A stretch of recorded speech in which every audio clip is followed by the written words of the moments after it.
Good morning. Good morning.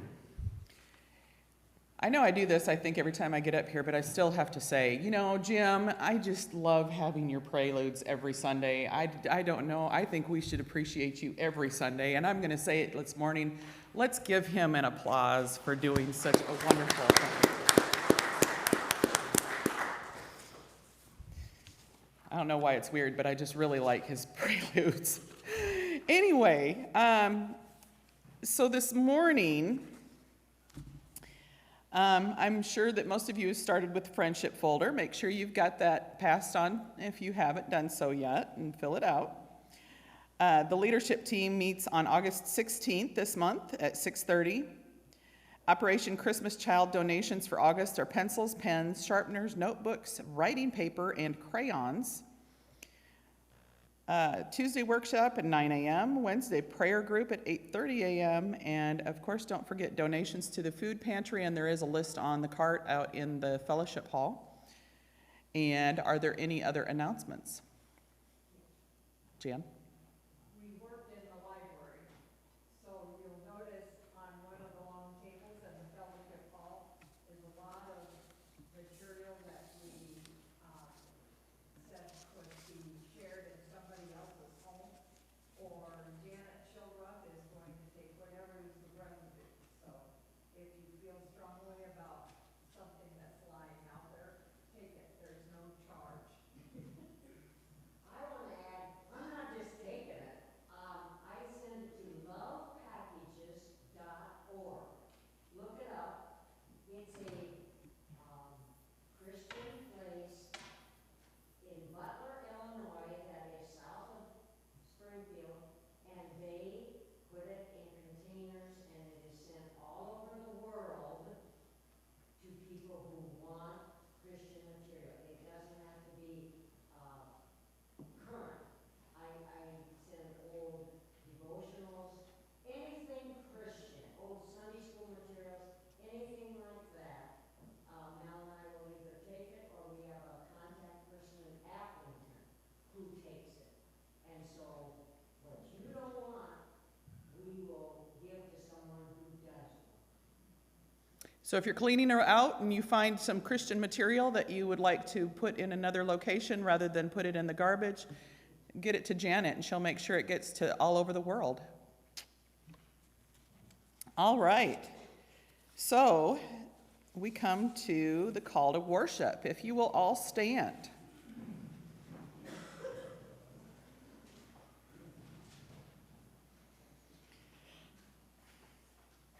We worship the God who inhabits our world and dwells in our lives.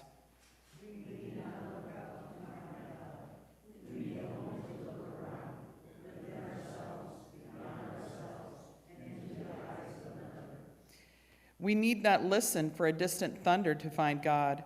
We need only listen to the music of life, the words of children, the questions of the curious, the rhythm of a heartbeat. We worship the God who inhabits our world and dwells in our lives. And with that, we will start with our opening hymn of Lord of the Dance. And please remain standing.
You may be seated. Sorry, you may be seated. And I have to apologize. I talked to Jim before church, and I said, what do you think of the hymns I chose? He said, well, you picked 3 that are hard to play, so I apologize, Jim. Would you please join me in the opening prayer? Father, as we gather together, we praise you for this day and your purpose for it. Reset our agendas as we sit in your presence. For you assure us that where 2 or more gather in you, you are here. Recalibrate our intentions and refocus our hearts. Your will for our lives does not always reflect our plans. Change them to reflect your will. Help us to understand that we don't need full clarity to walk in the unique purpose you've placed in our lives. Amen. Well, today's first lesson comes from Peter, chapter 3, verses 8 through 12. Finally, all of you be like-minded, be sympathetic, love one another, be compassionate and humble. Do not repay evil with evil or insult with insult. On the contrary, repay evil with blessing, because to this you were called, so that you may inherit a blessing. For whoever would love life and see good days must keep their tongue from evil and their lips from deceitful speech. They must turn from evil and do good. They must seek peace and pursue it. For the eyes of the Lord are on the righteous, and his ears are attentive to their prayer. But the face of the Lord is against those who do evil. Well, now it's actually time for the children's message, and I see we have one child here, but she probably won't get much from my message. So here's what I'm going to do. I'm going to treat you guys all like you're an elementary kids, okay? I'm going to talk to you as if you're an elementary child. So it was going to go something like this, okay? I was going to say, man, you guys are excited today. I know you're excited. You're super excited, and I know why. Because guess what happens in 2 weeks? School starts, man. You got to be excited about that, right? You get to see your friends, your teachers. You got to be excited about that, right? They may or may not be. I know I'm excited about it. Because I'm going to wave to the kids on the first day of school and say, hey, have a good one, right? But what I was going to tell them was this: there's going to be times when things don't go just the way it should have. You're going to have to make some decisions about, should I do something? Should I not do something? Should I help? Should I not help? Maybe somebody did something and you have the chance to step up and help, but you don't know what to do. Or maybe there's something you should just do nothing and let it go. And so what I was going to tell them is, when those situations pop up for me, I have a little bracelet on. Now, some of you guys probably know what LOL means, right? I just aged you guys. That's laugh out loud if you're doing like emails, right? Well, this bracelet says WWJD. What do you think that means? What would Jesus do? Exactly right. So I was going to tell the kids is this, okay? When those situations come up and you're not really sure what to do, what you should do, if you should do something, if you should speak up, if you should not, think about, what would Jesus do? And if you do what you think Jesus would do, then maybe, just maybe, you're doing the right thing. So you can never go wrong if you do what you think Jesus should do. And I was going to give them all a bracelet, and they probably weren't going to work because their wrists maybe aren't going to be quite big enough. But I've got these bracelets, so I'll put them here. I don't know if I have enough for everybody. I probably do. And I kind of overestimated on snacks. I was hoping to have a lot of people here, so I've got some snacks. If you want some snacks, you can have some snacks as well, okay? But that was going to be my children's message for the day. Okay, so let's see. Do we have any joys or concerns you'd like to share with the congregation today? Yes, Lowell has a birthday tomorrow. Lowell has a birthday tomorrow? Well, you know what that means, right? Birthday to you. Happy birthday to you. Happy birthday, dear Lowell. Happy birthday to you. You should have turned my mic off on that one, Wade. Okay. Any other joys or concerns? I have a couple, actually, okay? The first joy is this. Not this weekend, last weekend, Chris and I got to have the grandkids for 3 days. That was a joy. The other joy is they've had a week to recuperate now, so I asked her, how do we do this? How do you raise 3 kids and not be exhausted every day, right? And the second joy I have is this. I'm right in the middle of a bathroom remodel right now, and we're still talking to each other, so things are going well there as well, okay? Anything else you want to share at this? Yes, ma'am. My sister went to the hospital this week. She had another stroke. She's back at the nursing home, but very weak and very depressed. Okay, we'll keep her in our thoughts and prayers. With you as well. Yes, Sheila. So my son is back home from his deployment in Germany, so Oh, wow. I'm happy to have him on American ground again. There you go. Good for you. Yeah. Yes, ma'am. This guy here is going to have complete knee replacement on Friday. And Steve and I are going to see him for a while, but I want you all to say a prayer for me. I can tell you it's no big deal. Well, maybe the first couple weeks are a big deal, but luckily for you, your daughter's not a physical therapist like mine is, and she didn't feel my pain at all. So just keep that in mind. Okay, would you please join me in a moment of prayer? God, we ask that you enter our lives and create within us a sense of caring that goes well beyond our needs.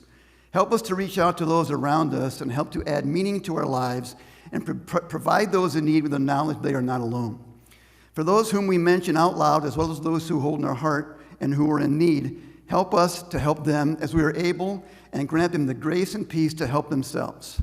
Amen. If you would please join me in the Lord's Prayer. Our Father, who art in heaven, hallowed be thy name. Thy kingdom come, thy will be done, on earth as it is in heaven.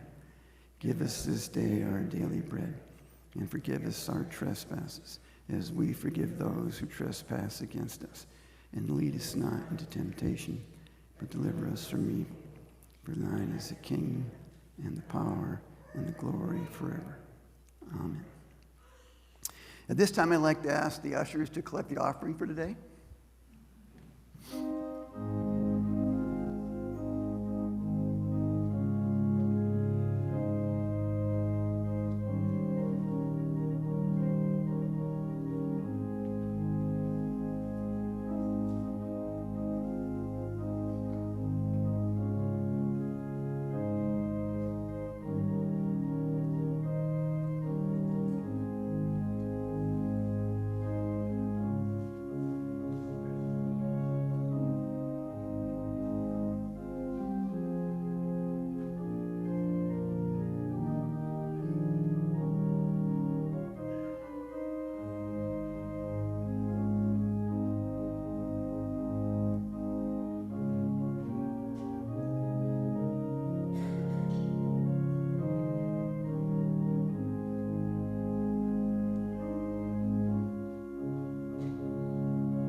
O Lord, open our hearts, Lord, to truly listen to one another.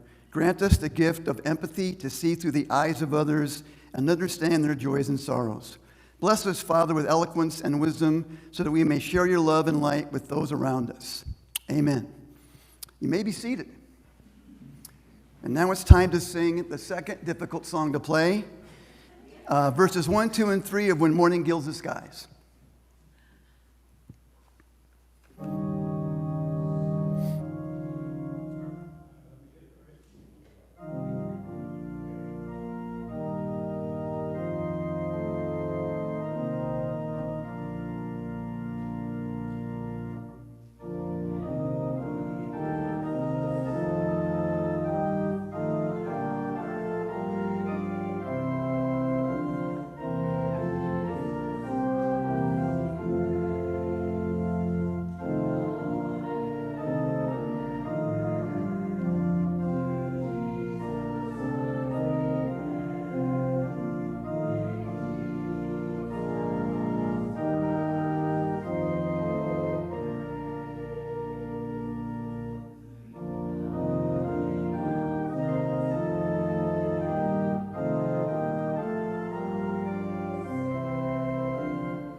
Our second scripture reading comes from Philippians chapter 2, verses 3 and 4. Do nothing from selfish ambition or conceit, but in humility count others more significant than yourselves. Let each of you look not only to his own interest, but also the interest of others. All right, so this is the point in time where Harry usually tells a joke. So the problem I have is this, okay? The jokes I know probably should not be told in church. So I go online, everybody else, and I type in a search, pastor jokes, okay? So here's what I came up with, right? And he probably has already said this before, because I'll bet you that's where he gets his jokes from, okay? Maybe not. But anyway, there are these two twin brothers, right? And they're driving their parents nuts. They drive everybody nuts, right? Constantly in trouble. So finally one day mom says, that's it. You're both going to go to the priest, but you're not going together. You're going to go on Monday, you're going to go on Tuesday, because you can't be together. You'll drive him nuts, right? So it's Billy's turn on Monday. So Billy goes to the priest, and he's sitting in the priest's office, and the priest starts to lecture to Billy, and Billy keeps looking at his feet and doesn't say anything. And so after a while, the priest kind of says, Billy, where's God? Assuming Billy's going to say, well, God's everywhere. He sees everything. Billy says nothing. Keeps looking at his feet, right? So the pastor says again, a little bit more sternly, Billy, where is God? And Billy keeps looking at his feet, doesn't say anything. So finally the pastor had enough. He said, Billy, where's God? And at that, Billy jumps up, runs out of the office, runs down the steps, runs home, runs up in his bedroom, and his brother Jonathan's sitting there, and he says, Johnny, we're in trouble. And John says, why? He says, God's missing. They think we took him. All right. I tried. Okay, so today, now I got to tell you today, typically, I like to have technology up there because I like to have you looking at that and not me. So I put together this Google Slides presentation last week, and I came to church like 7 times, and it doesn't work, right? So I called Wade, I called Jared, and through the magic of their magic technological fingers, hopefully it's going to work today, okay? Hopefully, all right? So, oh, wait a second. My phone's vibrating. I forgot to turn it off. I got to take this. I'm sorry. I really got to take this one. It'll just be a minute. Hello. Yeah, hi. How you doing? Oh, thanks. Yeah, I'm kind of doing it right now. Thanks. Oh, yeah? Okay. Well, yeah. Okay. Gotcha. Yeah. No problem. Okay. Gotcha. All right. Well, bless yourself. Thanks. Bye. Yeah, I'm sorry. I don't know if this happened to you yet. That was God. Has God ever called you? Because God has decided, you know what? The only way to get our attention nowadays is with this. Okay? It's the only way. And I got to tell you this. If you call and sit, when you pick up the phone and sit and the caller ID says God, pick it up, man. He hates voicemail. He hates voicemail. Don't go to voicemail. Pick it up and answer, right? I'm kidding. That really was not God. But isn't that the way things have become nowadays? How many people are this? You hop in the car, you're going to Des Moines, right? You get 50 miles away and you suddenly say, oh my God, I forgot my phone. How many of you slam on the brake, do a U-turn, and go back and get your phone? Unless you're under the age of 30, probably. I guarantee you this. High school kid's going back to get his phone. Matter of fact, the amazing thing is it took him 50 miles to realize he didn't have his phone with him, right? I mean, cell phones are the bane of my existence as a teacher, okay? I had a sign at the front of my room. No cell phones or earbuds during class, right? Evidently, in really small print I couldn't see, it must have said, feel free to ignore this rule, okay? Because I had like 2 or 3 days a week, kids had finished their day coming to me to get their cell phones because I took them from them, right? I used to show videos all the time in class. I used my LCD projector so the lights were off, right? The room is dark. And my kids will tell you I drive them nuts because I always would stop the video to discuss or ask questions, whatever, right? So we're watching a video, and I think it's over a global time machine or something, right? So we're like a minute in, I stop the video. And I'm getting ready to ask a question. I said, yeah, Billy, give me your phone. He said, Mr. B, I don't have my phone. I said, Billy, give me your phone. He said, Mr. B, I don't have mine. I said, okay, then you need to go see the school nurse. And he said, why? I said, well, you must be radioactive because your chest is glowing. I can see the phone, bouncing off your chest. I know you're on your phone, okay? My daughter was home not long ago, right? Maybe about a year or so ago. So I'm in one room watching TV. She's in a room with my wife watching TV, right? She texted me a question. I'm in the next room. If she would have leaned back in her chair, she could have seen me, but no. She texted me and asked me a question on my phone. That's what it's become. Cell phones have become a way of life. We can't live without these things, right? They're taking over our lives. How many people, just out of curiosity, how many people in here do not have a cell phone? One person does not have a cell phone. Wow. God bless you, okay? Because we're all saying, how do we live without these things, right? Well, I'm going to ask, hopefully, Casey and Wade to play a video. The first video, maybe. We're still working on it. Like I said, the problem is the technology. Typically, I have my computer here, and I run off of my computer, but I tried to get on the church's Wi-Fi. It would not work. So I couldn't get on the church's Wi-Fi. So hopefully, if we can't get this to work, it's going to be a much shorter sermon today, okay? Because like I said, I like to have that up there so you focus on that and not me. And if this first video does, in fact, play, I hope, I will tell you there's maybe two little sections of it that maybe were a little bit not so great, but nonetheless, I put it in there. Hopefully, we're going to get this thing to work. Uh-oh, we're getting closer. Okay, a little lag maybe between. So, like I said, if this does play, I hope, fingers crossed, to me, this kind of encapsulates our reliance on phones, if it's going to work. Maybe we'll have to see if you guys have any jokes for a second here, okay? Well, maybe I'll maybe move on for a second if that's not going to work, and we'll see. But I can tell you this, okay? Here's my concern. I don't want to talk about technology and this technology. Technology is wonderful, okay? But the thing that concerns me is I think technology is stealing our humanity. I think technology is stealing our ability to interact with each other. You know, to be face-to-face with someone and say, hey, you know what?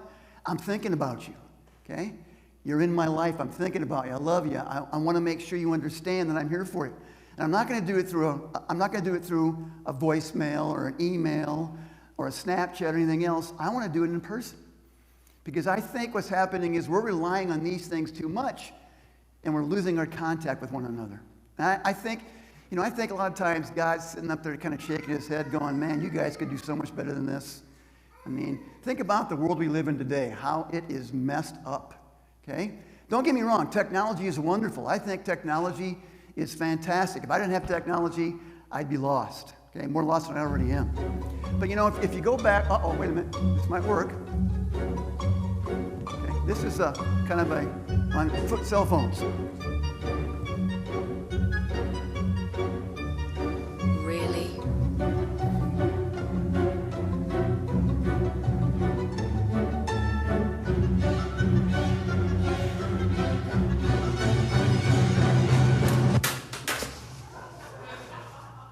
Really?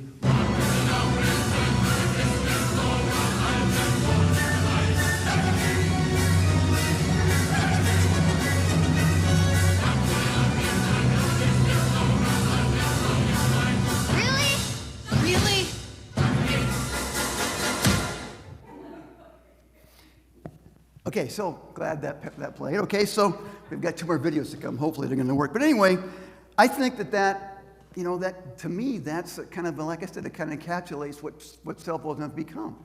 Okay, they're a part of our life, and we're not there. We're not with people nowadays. We rely on cell phones today. I mean, stop and think for a second. You have a loved one pass away.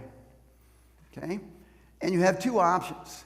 Your friends and family can send you an email saying how sorry they are, how much they're going to miss that person, and they're going to put a little heart emoji at the bottom. Or would you rather have your friends at the visitation at the funeral there to say, hey, I'm thinking about you, we're going to miss that person, we love you, and give you a hug? Which would you rather have? Would you rather have the email or somebody in person? Well, what's happening is I think more and more and more, it's the email we're getting. We're getting the Snapchat. We're getting we're losing our ability to be human. If you can fast forward to a couple of slides, okay? So that was what I'm talking about. Let me ask you a question. This is for, if you're under 30, you can't answer this next one, okay? Can you go to the next slide, Casey? Hopefully it's going to work. Okay, here we go. Okay, if you're under 30, you can't answer, right? Who knows what the top left-hand one is? Instagram, there you go. We all know one in the middle. What's the one in the middle? Snapchat. How about the right? Twitter. And then finally we have TikTok, right? That's how we communicate nowadays, okay? But you know what? As wonderful as technology is, we can do things rather anonymously, can't we? I mean, I could say something about you on Facebook. You can't punch me in the face. I'm nowhere near you. And so what's happening is we're seeing things that people are doing to one another. Once again, God's shaking his head saying, man, you guys can do so much better than this. Have you read about something? You put something on Facebook about someone. I remember I just saw it again the other day where some young man's college roommate put something on Facebook about this. His roommate was gay. And his roommate finally said, I can't take his money. And his roommate committed suicide because of what was on Facebook. Okay? And that's what we've become. We do these things and we say, you know what? Nobody's gonna know it was me, or nobody's gonna care. They're nowhere near me. They're 50 miles away. They can't do anything to me. And we kind of keep going back and forth and back and forth. And again, like I said, God's just saying, man, this is not what my plan was. Okay? That's not what I had in mind. You know, just to show you something else, just to kind of, if you've been watching the news at all, what was the Senate meeting about like last week? You know what they were talking about? They were talking about artificial intelligence. Have you heard of that before, artificial intelligence? I'm kind of a geek, so before I come to church, I always watch Sunday morning. And they had a special on about artificial intelligence. Okay? And I'm watching this video of Tom Cruise. Okay? Tom Cruise, his face, it's his voice, it's his mannerisms, and he's talking about his next movie coming out. One small catch. It's not Tom Cruise. It was made through artificial intelligence. Okay? Anybody ever remember something called War of the Worlds? What was War of the Worlds about? Anybody remember? Remember Orson Welles had a radio show? On the radio show he said aliens are invading Earth. And thousands of people panicked and said, oh my God, aliens are coming to get us. And they believed it. What if somebody decided to put something artificial intelligence of President Biden, saying, hey, the Russians have pushed their buttons and missiles on the way, we're going to start pushing ours now. That's what the future looks like. I don't think that's part of God's plan. I'll give you one more example, okay? Because I tried this, okay? I think it's called ChatGPT, I think, okay? And what you can do is, I tried it, what you can do is you download the app and you give it a bunch of questions to answer. Like let's say, I want to do a research paper on neurofibromatosis, right? So I type in the question, what is it? How do you get it? What's the treatment? Blah, blah, blah, blah. You click, this thing will write a research paper for you, an entire research paper. Okay? That's what we're coming to. I can click and have it write a song for me. I can click and have it write a poem for me. Okay? And so artificial intelligence, all this technology is taking us away from being with one another, being a part of each other's lives. And again, I'll say it for the millionth time. That's not God's plan. Now, I'm not saying technology is not needed. I'm not saying technology is not a good thing. But I'm saying if you have the chance to be there, be there. Okay? When people need you. Not an email, not a Snapchat. They need you. That's what God wanted to have. Okay? If you stop and think about this for a second, okay? With the way things are today, could you live in your house and never, ever, ever leave your house? You say, what about groceries? You have them delivered. Okay? What about entertainment? It's at your fingertips. You never have to leave your house. You can stay in your house your entire life, never talk to a single person. That's what's happening, and that we're losing our ability to be human. We're losing that humanity, okay? But there's good news, okay? There's good news. Again, that's kind of Jesus saying, oh man, you guys, this is not what I had in mind. You guys could do so much better than this, okay? Can we get to the next video by any chance? The little Instagram thing of the father and daughter. Is that one going to play by any chance? It might be that one right there. Now, before they play it, as you're watching this, hopefully it's going to play, think about how this would have worked through a Snapchat or an email or even FaceTime. Now, if it does work, you may not be able to see what's written up there because it's kind of small. But if it works, you can see, okay, watch this. Why didn't you tell me? What's wrong? Well, what's wrong, kid? Talk to me. Tell me what happened. Yeah? Talk to me. What happened? I want to see mommy. I want to see mommy too. Baby, talk to me. Just tell me what happened. Why are you crying? Because. Because what? Because what? What happened?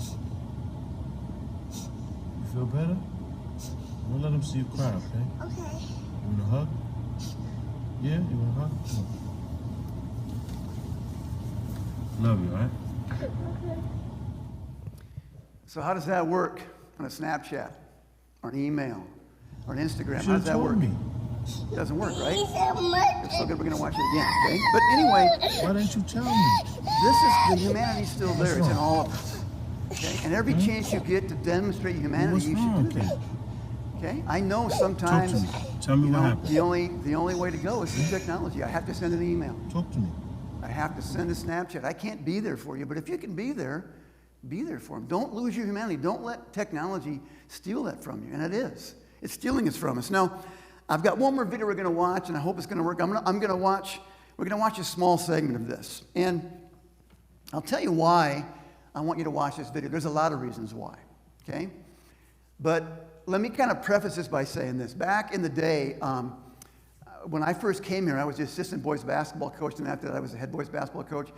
And I used to go to coaching clinics, right? You listen to other coaches tell you about X's and O's and blah, blah, blah, blah. I'll tell you a funny story. One time when I was assistant coach, most of you guys probably don't know him. His name was Ron Mitchell. Anybody here remember Ron Mitchell?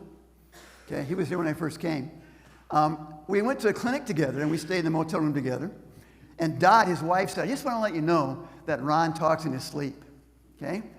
And during basketball season, Ron talks in his sleep all the time, right? So it's the middle of the night, I'm sound asleep, all of a sudden he starts yelling, get your hands up, get your butt down, get your feet moving. So I'm in my bed going like this because he's yelling in his sleep, okay? But anyway, there was a clinic that I was going to go to when I became the head coach. There were two different types of clinics. There was put on by the Iowa High School Athletic Association and then put on by Nike, okay? Now, Nike would bring on these big-name coaches. I mean, Lute Olson, I got to shake hands with John Wooden at one of those things, Bobby Huggins, Bobby Cremens. But I was excited.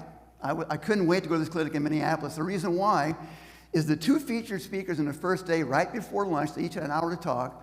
It was Dick Vitale and Jimmy Valvano. Now, I don't know how many of you guys know those guys. I know some people, Dick Vitale, either hate him or you love him. I love the guy, right? He's a New York guy. He's from New York, right? Well, I want to talk a little about Coach Valvano. Okay, Coach Valvano kind of bounced around a bit, different colleges, and he finally ended up at NC State. He was a Wolfpack, coached for the Wolfpack, right? And Coach V could have been a comedian, man. The guy was, he was hilarious. His language is kind of colorful, but he was hilarious, right? So at the clinic, Vitale's up first, right? And Coach V's in the front row. He's heckling the whole time. The whole time he's heckling, right? Then it's Valvano's turn, and Vitale's heckling the whole time. So we break for lunch. Here's the thing that I couldn't believe it happened, right? So I'm sitting with a couple of my coaching buddies, and there's some empty chairs there. And who walks up? Vitale and Valvano. Hey, can we sit with you guys? I said, are you kidding me, man? Sit. You can have my seat if you have, but sit down for an hour. They had us in stitches. But the reason I want to kind of share this with you is if you know anything about this, like I said, Coach Valvano won a national championship when he was at NC State. If you saw it, it was against Houston. It was called 5 Fama Jamma. They were not supposed to win that game. They were not even supposed to be in the game. Okay? Less than 10 seconds left. The game is tied at 54. Coach's point guard, Derek Wittenberg, sees the time down. He throws up a shot from 30 feet, not even close. Okay? It's like 3 feet off. His teammate grabs it, slams it through. NC State wins at the buzzer, right? Wins by 2, 54 to 52 or something like that, right? And you see Valvano, if you ever saw this, he's running around the court like this. He's trying to find somebody to hug, okay? Well, he wanted to hug Derek Wittenberg because he hugged him after every game. That's what I'm talking about, being there, being human, being in the moment. Hugging someone when you want to hug somebody. That's what God wants. Now, I tell you this story because, unfortunately, Coach Valvano left NC State under a little bit of, there was maybe some strange things going on, some NCAA violations. And so he decided to go with Dick Vitale. He did color commentary for for college basketball. Well, he had done that for several years, and one year I think he was maybe overseas or anyway out of state, and he called his wife and he said, hey, could you make an appointment for me with the doctor? I'm just not feeling right. Something's not right. I don't feel quite right. Well, Coach went to the doctor, and the doctor said, you've got stage 4 carcinoma. You got 5 months to live, okay? And so if you stop and think about that for a second, all right, you got 2 choices. You can sit around and feel sorry for yourself and mope and wait to die, or you could say, you know what, I'm going to make the most of the time I have left. I'm going to do everything I can. And that was what Coach V did, okay? He started something called the Valvano Foundation, or the V Foundation, whose motto is don't give up, ever give up. He's raised millions and millions of dollars through his program, the V Foundation. Strangely enough, after Coach V passed, Vic Vitale had cancer, and also Coach V's daughter had breast cancer. And they will tell you that the cure they have probably came from money, the research that was generated by Coach V's foundation. Had that been around when Coach V was alive, he may still be with us. So if we can get this to play, I want you to watch this, just one more second, guys. We're going to watch the first 3 minutes, but I can tell you that what happened was Coach V called his oncologist and said, listen, I'm getting an award from ESPN. I'm going to get the Arthur Ashe Award in New York. And his oncologist said, Coach, no, you can't go. You're too weak. You can't go. You cannot go. And Coach said, I didn't ask your permission. I'm just telling you I'm going to New York for this award, right? And if you watch the first part of this video, you'll see Dick Vitale actually help him up on stage because he's so weak. He rode there with Vitale and Coach Krzyzewski from Duke. And when they got in the plane, Coach Krzyzewski asked his wife, what's that gold bag for? And he said, I found out like 2 minutes into the flight. That's what Coach threw up in because he was so sick from his chemo, right? But the thing what I want you to look at is here's a guy that's really weak. He's dying, and he knows he's dying. But he gets up in front, and he gives a speech. I've watched it like 15 minutes. I cry almost every time, okay? I'm a very emotional person, right, Chris? No, I'm not. But anyway, you know, and it's funny because you were given 2 minutes to talk, right? So he's up during it. You're not going to see this part of his speech, but what happens is a red light comes on, and it's telling you, okay, wrap it up. You got 30 seconds. And right in the middle of the speech, Coach Valvano goes, oh, I see the red light's on. He goes, my body's full of tumors. I'm dying. You think I care about a red light? Okay? He was supposed to talk for 2 minutes. He talked for 11. Okay? And I'm not going to show it to you, but when he came off the stage, Coach Vitale and Coach Krzyzewski both helped him off the stage. Okay? That's how weak he was. But what I want you to understand is this. Okay? While you're watching this, think about the message you're going to hear at the end, and think about a guy that knows he's dying and still how upbeat he is. And the thing that for me was, I would have loved to have been in there. I'd have loved to have been in that room, okay?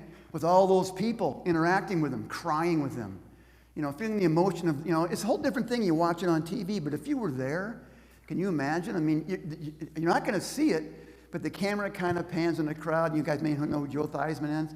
You see the tears running down his cheek, okay? That's human contact. That's what we're losing because of our technology. And that's what I want to make sure we keep. So guys, can we get that to work for the first 3 minutes or so?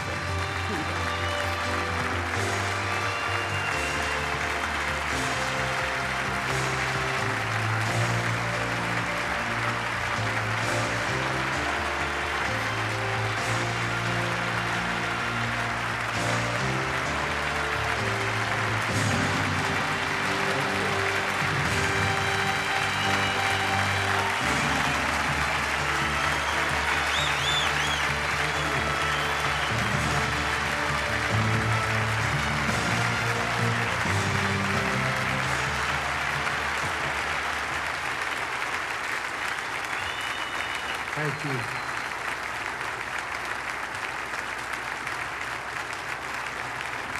Thank you very much. Thank you.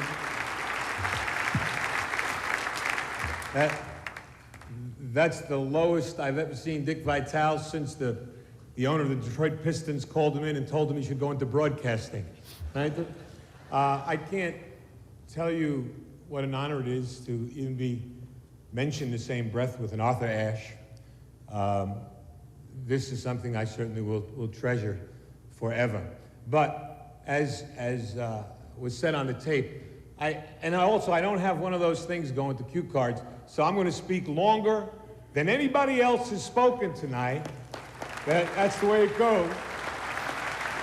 Time is very precious to me. I don't know how much I have left, and I have some things that I would like to say. Hopefully, at the end, I'll have something that will be important to other people too. But I can't help it. Now when I'm fighting cancer, everybody knows that. And people ask me all the time about how you go through your life and how's your day. And nothing has changed for me. As Dick said, I'm a very emotional, passionate man. I can't help it. That's being the son of Rocco and Angelina Valvano. That just comes with the territory, right? We hug, we kiss, we love.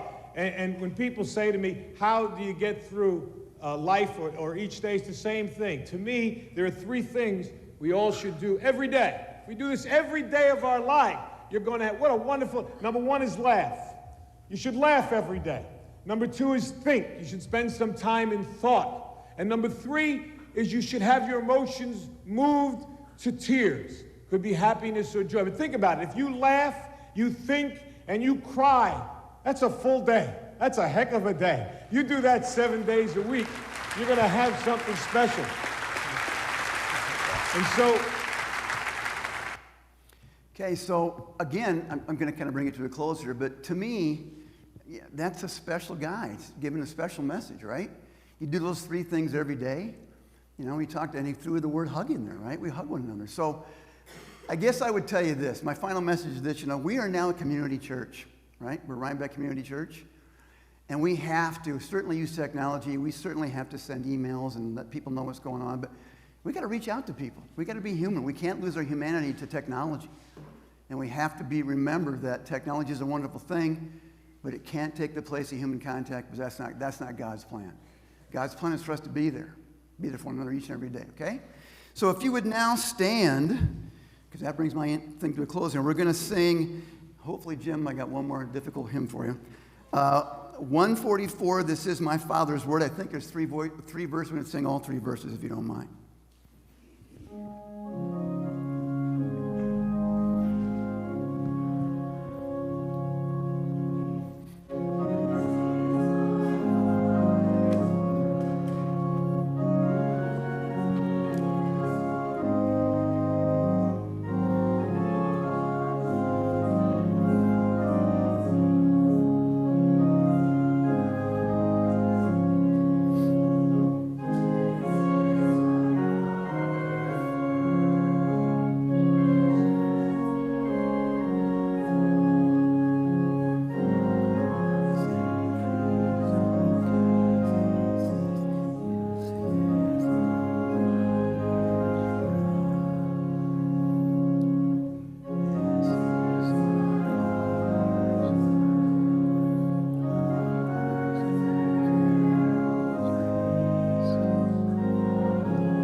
Okay, I guess my benediction today is very, very simple, very, very short, and it would be very simply, don't let this day go by without telling somebody you love them. Give them a hug, okay? I've got all kinds of treats up here. If you want a bracelet, because if I give my grandkids that much sugar, it's not going to be a good day. If you want a bracelet, help yourself. Could we now sing the last Hymn, Let There Be Peace.